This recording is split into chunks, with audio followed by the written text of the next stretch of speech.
दोस्तों, आज मैं आप लोगों के लिए लेके आया हूँ एक demonic latest Thai horror movie जिसका नाम है द कर्स्ड लैंड।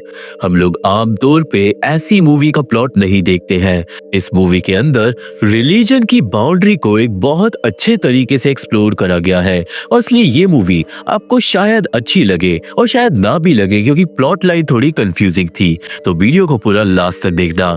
चैनल पे नए हो तो अब सबसे पहले आप लोग चैनल को सब्सक्राइब कर दो और वीडियो को लाइक कर दो बिल्कुल भी मत भूलना, क्योंकि आपके इसी सपोर्ट की हमारे इस चैनल को जरूरत है। और साथ ही साथ जो मैंने शॉर्ट फिल्म बनाई है उसे भी जाकर तुरंत देख लो, मैं लिंक पिन कमेंट में डाल दूंगा। और अब हम बिना देर करते हुए चलते हैं सीधा द कर्स्ड लैंड मूवी की एक डरावनी डिमोनिक कहानी की तरफ। तो ये कहानी शुरू होती है पास्ट के एक सीन को दिखाते हुए जहाँ पे कदीर नाम का एक वर्कर लोगों से बच के भाग रहा था और वो पहुंचता है एक खुली जगह पे जहाँ पे मिट्टी के अंदर से डिमोनिक सर बाहर निकल रहे थे। खैर उसी जगह पे कदीर को चारों ओर से घेर लिया जाता है और असल में जो कदीर के पीछे थे वो उसी के साथी थे।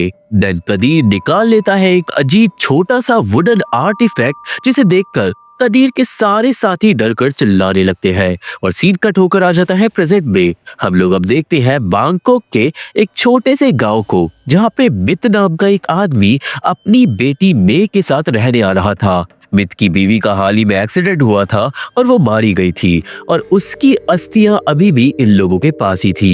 ये दो लोग एक मैंशन में रहने के लिए आ रहे थे क्योंकि मित की दिमागी हालत ठीक नहीं थी अपनी बीवी की मौत के बाद से, तो उसकी कंपनी ने उसे यहाँ पे ट्रांसफर दे दिया था। घर बहुत ज्यादा पुराना था और मित और बे दोनों ही वहाँ पे नहीं रहना चाहते थे, पर उनपे कोई चारा भी नहीं था। जो लड़का उन लोगों को घर दिखाने के लिए आता है उससे हमें पता चलता है कि पूरा गांव मुस्लिम लोगों की कम्युनिटी का है, बट मे और मित मुस्लिम नहीं थे, वो दोनों बुद्धिस्ट थे। अब घर पे सेटल होने की कोशिश करते वक्त मित को दिखाई देते हैं कुछ अजीब मुस्लिम तालिस्म जो हर गेट के ऊपर लगे हुए थे। और इतना ही नहीं, इन दोनों पे एक कुत्ता भी था जिसका नाम है बो, और मित को वार्निंग दी जाती है कि कुत्ते को बाहर मत छोड़ना क्योंकि यहाँ के लोगों को कुत्ते नहीं पसंद। अब आगे सामान वगैरह सेट करते हुए मित थक गया था कि तभी एक गेट अपने आप हवा से पिटने लगता है। मित गेट को बंद करता है और उसके सर में अचानक दर्द होने लगता है और उसे लगता है कि शायद ये सब कुछ उन तालिस्म की वजह से हुआ है, शायद कोई वो टोना टोटका होगा। और इसलिए मित घर के अंदर से सारे तालिस्म को उतार कर फेंक देता है और ये बात मे को अच्छी नहीं लगती क्योंकि ऐसे किसी चीज को नहीं छेड़ना चाहिए। देन इसके बाद मित को गार्डन में दिखाई देता है एक आदमी जिसका नाम है हीम, जिसको देखकर उनका कुत्ता अजीब तरीके से एक्ट करने लगता है जो कि काफी स्ट्रेंज था। वो को देन गार्डन में पड़ा हुआ मिलता है एक मरा हुआ पक्षी, और ये सारी चीजें एक्सपीरियंस करके मित को शक था कि शायद आसपास के लोग थोड़े अजीब हैं। अब सुबह सुबह पूरे घर में गूंज जाती है मुस्लिम प्रेयर्स, जिसके बाद एक दरवाजा अपने आप खुलकर बंद हो जाता है जिससे मित की आंख खुल जाती है। वो नीचे पानी पीने के लिए जाता है एंड देन देखता है कुछ मुस्लिम लड़कियों को जो गेट के बाहर से जा रही थी। और दोस्तों, मित को बिना किसी वजह ही इस कम्युनिटी में अच्छा फील नहीं हो रहा था। उसे लग रहा था कि यहाँ के लोग उसके परिवार को ढंग से वेलकम नहीं करेंगे। देन जब मित जाकर सोता है तो वो तो लेट जाता है पर उसकी शैडो खड़ी रहती है, मतलब कुछ तो डिमोनिक होगा जल्दी ही। नेक्स्ट डे मित काम पे जल्दी निकल जाता है और वो काम करता था एक जापानीज कंपनी में, पर काम शुरू करने से पहले ही उसके सर में दर्द होने लगता है। मित कॉल करता है अपने एक फ्रेंड को और उसे बताता है कि दवाइयाँ काम नहीं कर रही। मतलब दोस्तों, मित की मेंटल हालत बिगड़ रही थी और वो उल्टी सीधी दवाइयाँ ले रहा था अपने दोस्त की बताई हुई। वही घर पे मे पहुंचती है स्टोर रूम में जहां पे रखा हुआ था एक पक्षी वाला पिंजरा, जिसपे अभी मे ध्यान नहीं देती, पर ये काफी इंपॉर्टेंट है।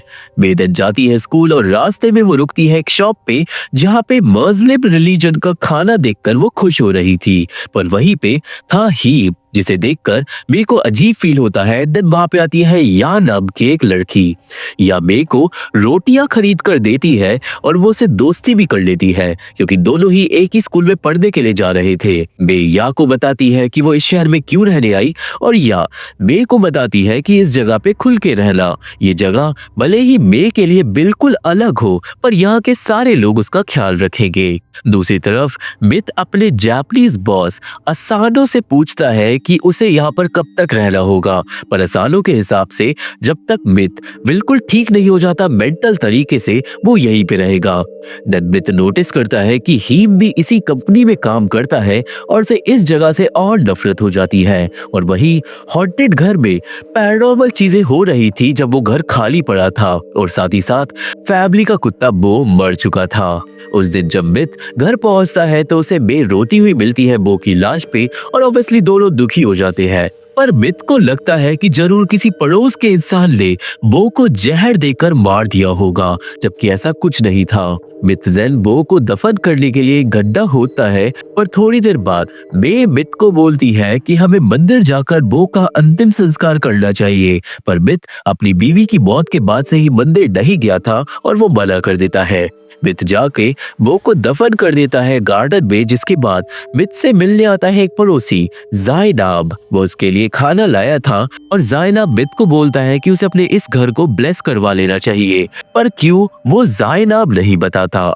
मित बातों में ही जायनाब से पूछता है गांव के जानवरों के बारे में, पर जायनाब घबरा जाता है और बोलता है कि इस एरिया में लोग जानवर नहीं पालते, पर रीजन जायनाब नहीं जानता। अब घर जाकर मित जायनाब का लाया हुआ खाना फेंक देता है और ये बात मे को बिल्कुल अच्छी नहीं लगती। मित देन मे को बताता है कि जरूर किसी ने हमारे कुत्ते को जहर देकर मार दिया है और अपने पापा की ये बातें सुनकर मे को उसकी दिमागी हालत की चिंता होने लगती है। अब उस रात को घर पे आती है मित की बीवी की बहन पिन, जो मे को अपने साथ शहर ले जाने के लिए आई थी, पर इस बात पे मित को आ जाता है गुस्सा। पर तभी पिन के बेटे को घर में मिलता है वही पिंजरा। अब पिंजरा स्टोर रूम से बाहर कौन लाया ये कोई नहीं जानता था, पर इसी सेम टाइम पे मित को ऊपर के फ्लोर से धम धम की आवाजें आने लगती है। वो ऊपर चेक करने के लिए भागता है, पर दोस्तों वो आवाजें सिर्फ मित को ही सुनाई दे रही थी और किसी को नहीं।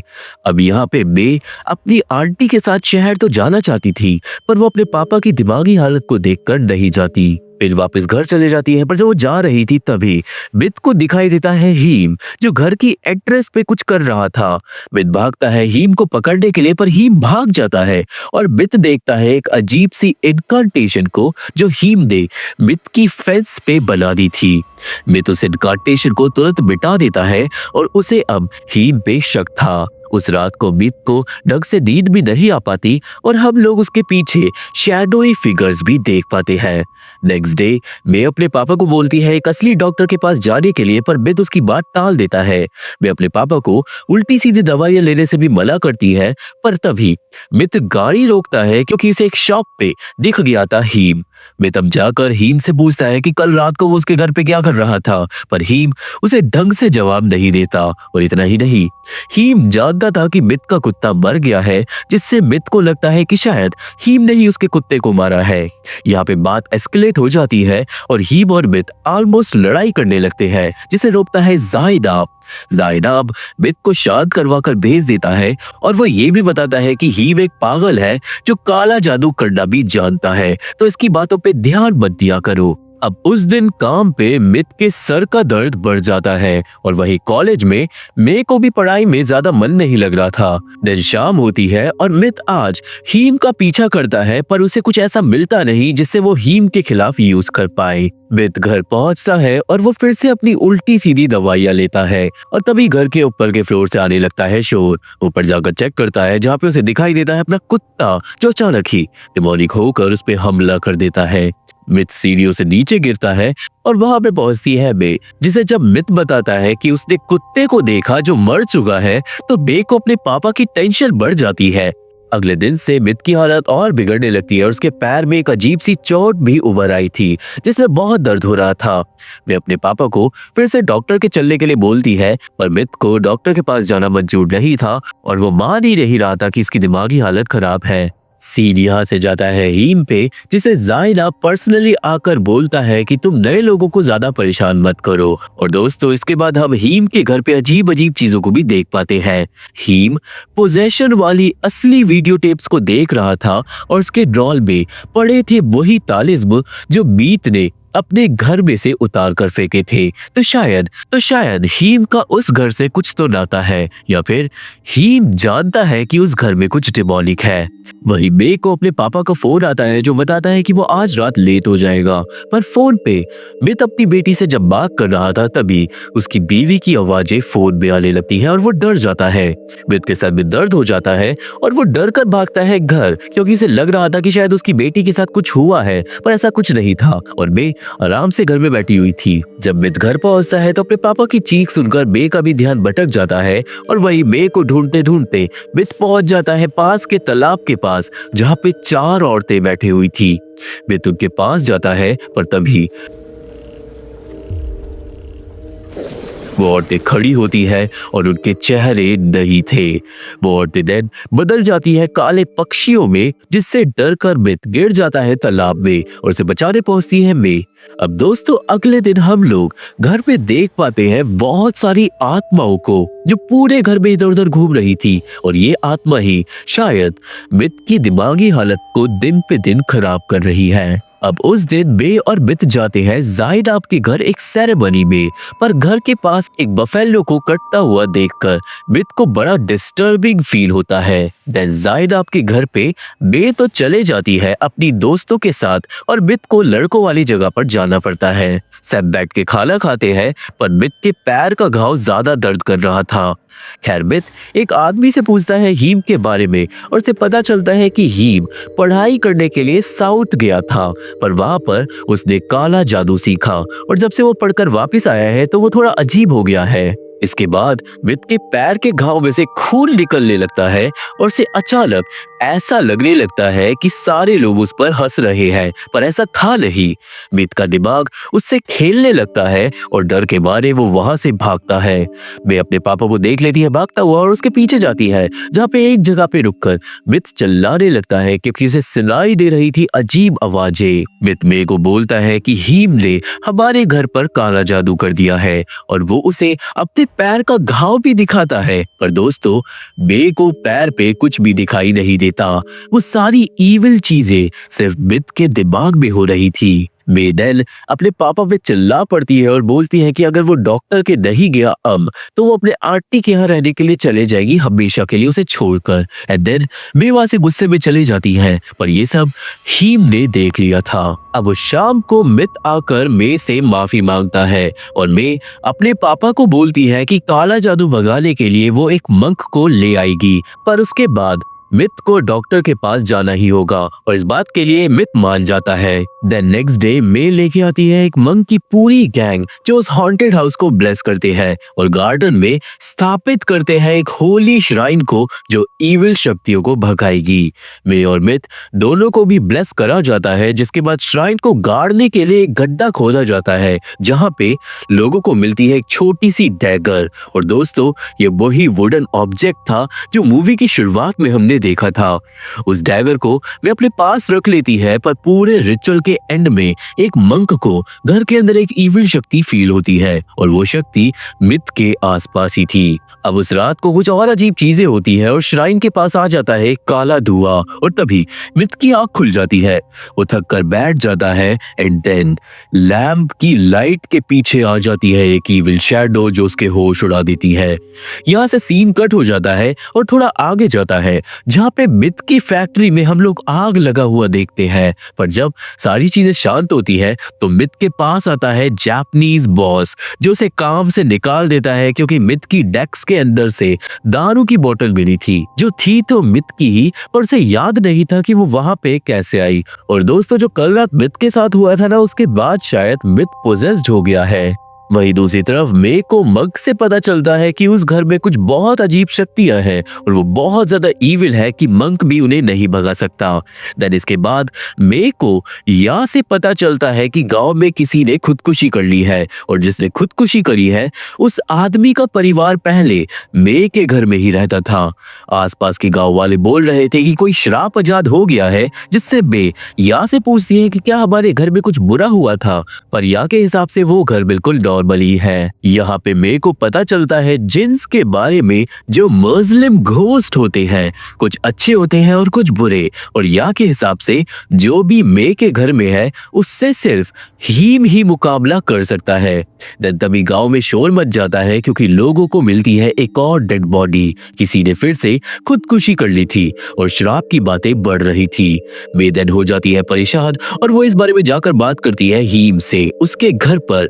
मे पहले हीम से पूछती है कि क्या उसने काला जादू करा है, पर हीम मना करता है और बताता है कि वो तो बस मे के परिवार की मदद करने की कोशिश कर रहा था।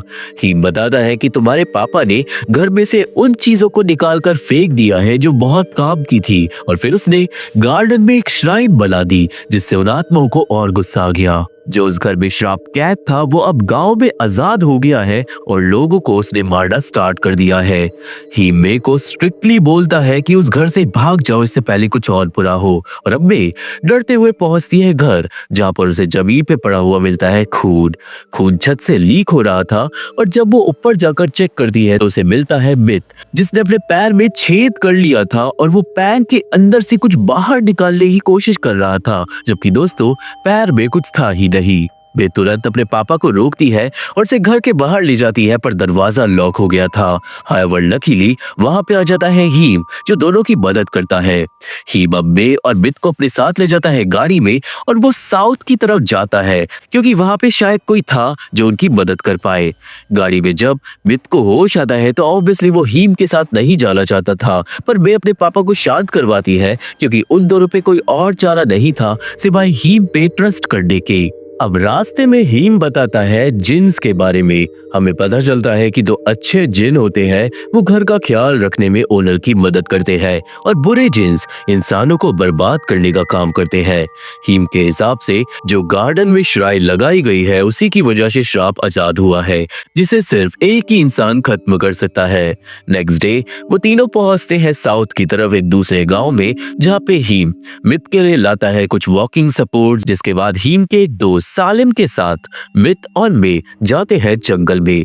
वो चार लोग जंगल में शाम तक चलते रहते हैं और एंड में पहुंचते हैं एक कुटिया के पास, जहां पे रहती थी एक बूढ़ी औरत, एक विच डॉक्टर ज़ैनब। हमें पता चलता है कि ज़ैनब ने ही पास में उस घर के अंदर कुछ रिचुअल करा था और श्राप को शांत करा था, पर ज़ैनब चौंक जाती है ये सुनकर कि श्राप आजाद हो गया है। हीम बताता है कि मित और मे को मदद चाहिए, पर पहले ज़ैनब मना कर देती है ये बोल के कि वो कब की रिटायर हो गई है। मे देन थोड़ी रिक्वेस्ट करती है, जिसके बाद ज़ैनब बताती है कि उसके पापा को सिर्फ जिन्स से दिक्कत नहीं है, उसके पापा के दिमाग में भी खुद की प्रॉब्लम्स है, और अगर उसकी दिमागी हालत ठीक नहीं हुई तो जिन्स को हराना नामुमकिन होगा क्योंकि वो एंटिटीज कमजोर दिमाग को ही शिकार बनाती है। अब अचानक ही चूल्हे की आग भड़क पड़ती है और एक जिन मित को पूरी तरीके से पोजेस कर लेता है। मित तुरंत हो जाता है डेमोनिक और जिन मित के अंदर से बोलने लगता है कि इस आदमी ने अपनी बीवी को मारा है। तुरंत हीम और मे मित को पकड़ लेते हैं और ज़ैनब करती है एक स्पेल। ज़ैनब मित के माथे को पकड़कर जब मंत्र फूंकती है तो वो जिन मित के शरीर से निकलकर भाग जाता है जंगल में। अब दोस्तों मित ने अपनी बीवी को मारा नहीं था, पर उसे लगता था कि उसकी वजह से वो मारी गई और इसी बात का जिन फायदा उठा रहे थे। और अब सीन यहाँ से जाता है पास्ट में, जहाँ पे हमें पता चलेगा उस श्रापित घर की असली कहानी के बारे में। पास में हम लोग देखते हैं कदीर को, जो असल में एक गुलाम था और कदीर का मालिक अपने गुलामों को बहुत ज्यादा टॉर्चर करता था, जैसे कि पैर में चेन्स गाड़ देना। कदीर के बहुत सारे वर्कर साथी भी थे और वो सारे ही गुलाम थे। काम करते करते उनके हाथों में छाले पड़ जाते थे और कदीर को घर जाना था। और हम लोग कदीर के एक दोस्त मर्द से भी मिलते हैं जो कदीर का ख्याल रखता था। अब एक दिन मालिक के पास खबर पहुंचती है कि कदीर काला जादूगर है और मर्द नाम का एक आदमी उसका चेला है। और ये बात सच थी क्योंकि कदीर काला जादू का इस्तेमाल कर लोगों की मदद करता था। एक साथी को किसी आत्मा ने पोजेस कर लिया था, तो उस रात को कदीर उसका एग्जॉर्सिज्म कर रहा था और मालिक के कुछ सिपाही उस पर नजर रखे हुए थे। अब देर रात को कदीर और बड जब बात कर रहे थे तो हमें पता चलता है कि बड इसी जमीन पे काम करना चाहता है क्योंकि मालिक उन्हें खाना पीना और रहने की जगह भी देता है, पर कदीर मालिक के पूरे परिवार को मारना चाहता था क्योंकि वो सारे लोग बहुत बेरहम है। और इसी बात पे उन दोनों दोस्तों में लड़ाई हो जाती है क्योंकि दोनों दोस्तों के फ्यूचर करियर गोल्स बहुत ज्यादा अलग थे। नेक्स्ट डे मड जाकर मालिक से चुगली कर देता है कि कदीर घर भागने की तैयारी में है, पर ये बात जब कदीर के कान में पहुंचती है तो वो भाग जाता है और यहाँ से शुरू होता है वही सीन जो हमने मूवी की स्टार्टिंग में देखा था। कदीर पूरे दिन भागता रहता है पर एंड में उसे घेर लिया जाता है। वो देन निकालता है उस डैगर को और समल करता है इब्लिस नाम के एक डीमन को ताकि वो इस पूरी जमीन को श्राप दे सके। कदीर उस डीमन से प्रे करता है और श्राप लगा देता है जमीन पे और जो भी जमीन पे रहता है उस पे।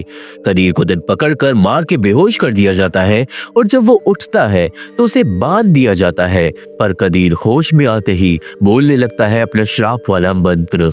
मड कदीर को ऐसा करने से मना करता है पर वो नहीं सुनता और एंड में मालिक कदीर का सर कटवा कर उसे मरवा देता है और उसका श्राप लग जाता है इस जमीन को। अपने दोस्त की मौत से मड को बुरा लगता है पर फिर मालिक मड को बोलता है श्राप खत्म करने के लिए। ये बात सुनकर मड को आ जाता है गुस्सा और वही झटके में अपनी शक्तियों से मालिक और उसके सारे साथियों को मार डालता है, क्योंकि दोस्तों मड को इस जमीन से प्यार था, मालिक से नहीं। मड देन अपने दोस्त को प्रॉपर तरीके से दफन करता है और वो इस जमीन पे कर लेता है कब्जा। अब जमीन श्रापित थी इसलिए मड पूरे घर में लगा देता है तालिस्म ताकि श्राप शाद रहे। वो एक पिंजरे के अंदर डीमन इब्लिस को भी बंद कर देता है और दोस्तों मड उस जमीन पे कर देता है एक ऐसा श्राप जो कदीर के श्राप को रोकेगा। हाउएवर मड का ये राज ज्यादा नहीं चल पाता क्योंकि अगले ही दिन मालिक के रिश्तेदार आकर घर पे कब्जा कर लेते हैं और मड को मार दिया जाता है। देन नया मालिक कुछ शमन्स को बुलवाता है और वो सारे शमन अपने अपने रिचुअल करते हैं और घर पे और सारे श्राप को लगा देते हैं। कहने का मतलब इस जमीन पे एक नहीं कई सारे श्राप लगे हुए थे जो एक दूसरे को रोकने के लिए थे। ये कहानी ज़ाइनब सबको सुनाकर खत्म करती है और बताती है कि पास्ट में उसने उस घर को शांत करा था पर श्राप हो गए हैं फिर से आजाद और वो मित के दिमाग पे कब्जा कर चुके हैं क्योंकि वो बहुत ज्यादा वीक है। ज़ाइनब बोलती है घर खाली करने को क्योंकि इतने सारे जिनों को तो वो भी नहीं संभाल पाएगी। अब उस रात को हीम मे और मित को ले जाता है एक मस्जिद के पास। हीम अंदर जाता है और मे अपने पापा को दिखाती है देन एक स्केच जो उसकी माँ ने बनाया था मरने से पहले। हमें फाइनली पास का सीन दिखाया जाता है जहाँ पे हमें पता चलता है कि मे की माँ के साथ क्या हुआ था। मित और उसकी बीवी डेट नाइट से घर आ रहे थे जब गाड़ी पलट गई थी और मित की बीवी मारी गई थी और इसी बात का ब्लेम मित खुद को देता है। और दोस्तों इतना ही नहीं, जो मे है ना वो मित की सौतेली बेटी है क्योंकि मे की माँ की मित के साथ दूसरी शादी थी। इसके बाद वो दोनों मस्जिद के पास ही एक होटल में रुकते हैं एंड द नेक्स्ट डे मे और मित जाते हैं उनके पुराने घर क्योंकि यही उनके लिए एक रास्ता बचा हुआ था। पर वहां पर जाकर पता चलता है कि उनका पुराना घर बिक गया है और ये काम था मित की बीवी की बहन का। एक ही पल में उनकी सारी यादें जो उस घर से जुड़ी हुई थी बिखर जाती है और उन दोनों पे अब कोई चारा नहीं रहता सिवाय उस डिमोनिक घर पे वापस जाने की। अब हार मान के वो दोनों वापस तो जाते हैं पर उनका सिर्फ एक ही मकसद था, घर जाकर मे की माँ की अस्थियों को लेकर वापस होटल में जाना। पर घर में घुसते ही गार्डन में रखी हुई श्राइन चटक जाती है। अब जैसे ही मैं अपने कमरे में जाती है मित के पास का एंट्री गेट हो जाता है बंद और घर में होने लगती है डिमोनिक चीजें। मित अपनी बीवी की अस्थियों की तरफ बढ़ता है पर अस्थियां नीचे गिरकर बिखर जाती है। मित किसी तरीके से घर के बाहर चले जाता है और जब मैं अपने कमरे से वापस आती है तो वो अपनी माँ की अस्थियों को बिखरा हुआ देखकर पूरी तरीके से टूट जाती है। डीमंस उसके पीछे आ जाते हैं पर लकीली तभी घर पे आ जाता है हीम ज़ाइनब के साथ। अब घर में उन लोगों को मिट तो मिलता नहीं तो मैं जाती है अपने पापा को ढूंढने जंगल की तरफ और सेम टाइम पे ज़ाइनब स्टार्ट करती है अपना रिचुअल। वो जिनको भगाने वाला मंत्र पढ़ती है और तभी हीम को कादिर की वो डैगर मिल जाती है घर में पड़ी हुई।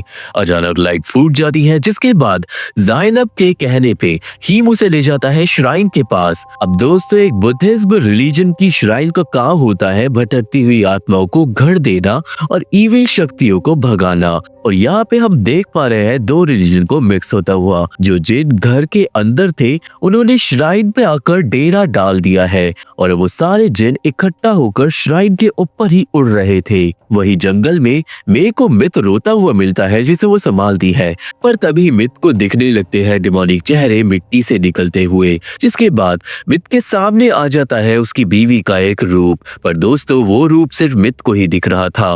अब यहाँ पे मित को एक्सेप्ट करना पड़ता है कि उसकी बीवी मर चुकी है और वो कभी भी वापस नहीं आएगी और उसे अपनी लाइफ को अपनी बेटी के लिए जीना होगा। और जैसे ही वो इस बात को एक्सेप्ट करता है मित की बीवी गायब हो जाती है। और ये सीन इसलिए दिखाया गया ताकि मित का मेंटल स्टेट हमारे को ठीक होती हुई देखने को मिल पाए। दूसरी तरफ ज़ाइनब करती है उन आत्माओं को रोकने की कोशिश, पर वो आत्माएं इकट्ठा हो जाती है और सामने आता है ईविल कादिर, जो बोलता है कि इस जमीन से मेरा श्राप कभी खत्म नहीं होगा। कादिर ज़ाइनब को उठाकर दूर फेंक देता है, पर यहाँ पे हीम निकालता है उस डैगर को जिसपे वो फूंकता है एक मंत्र, और तभी कादिर एक डीमन में बदलकर आ जाता है बिल्कुल हीम के सामने। हीम देन उस डीमन के मुंह पे ही अपना मंत्र पढ़ने लगता है और वो अपनी जेब से प्रोटेक्शन चार्म को भी निकालता है। और जैसे जैसे ये नॉर्मल सी फाइट आगे बढ़ती है तो धीरे धीरे वो डीमन शांत होने लगता है और कादिर होश में आने लगता है। कादिर देन इन दी एंड बिल्कुल शांत होकर एक विजन में चले जाता है जहाँ पे वो अपने दोस्त मड के साथ बिताए हुए पल को देखता है और पुरानी बातें सोचकर कादिर का गुस्सा शांत हो जाता है और उसकी आत्मा वापस चले जाती है जमीन के नीचे। हीम देन ज़ाइनब को व्हीलचेयर पे वापस बिठालता है और वहाँ पे मिट और मे भी वापस आ जाते हैं। और दोस्तों जो पूरी मूवी में हमने एक्सपेक्ट करा था कि एंडिंग धांसू होगी वो नहीं होता, क्योंकि यही इस मूवी की एंडिंग थी। इसके बाद हीम श्राइन के नीचे से निकालता है कादिर की हड्डियां, क्योंकि दोस्तों कादिर को बिल्कुल उसी जगह पे दफन करा गया था और इसलिए तो वो डैगर जमीन में से मिली थी। कादिर की एक हड्डी को लेकर अब उसे बंद कर दिया जाता है ज़ाइनब के एक होली कपड़े में और घर का श्राप फिर से शांत हो जाता है। पर इस श्राप को कोई पूरी तरीके से खत्म नहीं कर सकता था और इसलिए ये श्राप सिर्फ शांत होकर रहेगा। नेक्स्ट डे सब कुछ बैक टू नॉर्मल था और घर के अंदर फाइनल प्रेयर्स चल रही थी जिनों को शांत करने के लिए। प्रेयर्स के बाद सब लोग खाना खाते हैं और मैं तब काफी अच्छा फील कर रहा था पुरानी चीजों से मूव ऑन करके। ये घर अब शांत था और मित और मैं इस घर में आराम से रह पाते हैं। पर कुछ टाइम बाद घर के स्टोर रूम में होने लगता है शोर, क्योंकि इब्लिस डीमन अभी भी उसी पिंजरे के अंदर बंद था और मूवी यहीं पे खत्म हो जाती है। तो ये थी explanation the cursed land movie की और मुझे आशा है कि आप सभी को मूवी समझ आ गई होगी और मेरी वीडियो अच्छी लगी होगी। ये मूवी देखती है तो मेरा टेलीग्राम चैनल ज्वाइन करना होगा, लिंक डिस्क्रिप्शन में है, पर वो लिंक काम ना करे तो टेलीग्राम पे जाके मेरे चैनल का नाम डाल देना। टेलीग्राम पे इस मूवी को आप लोगों को देखने को जब मिलेगा जब यूट्यूब पे मेरी अगली वीडियो आ जाएगी, तो सबसे पहले टेलीग्राम पे जाकर ज्वाइन कर लो, क्योंकि वही सारी चीजें पता चलेगी। मेरे फेसबुक पेज का लिंक और बाकी सोशल मीडिया लिंक भी डिस्क्रिप्शन बॉक्स में मिल जाएंगे, तो मेरे साथ जुड़कर बात करना चाहते हो तो वहां पे भी फॉलो जरूर कर सकते हो। और अब मैं आप लोगों से मिलता हूँ अपनी अगली वीडियो में, तब तक के लिए थैंक यू, बाय बाय।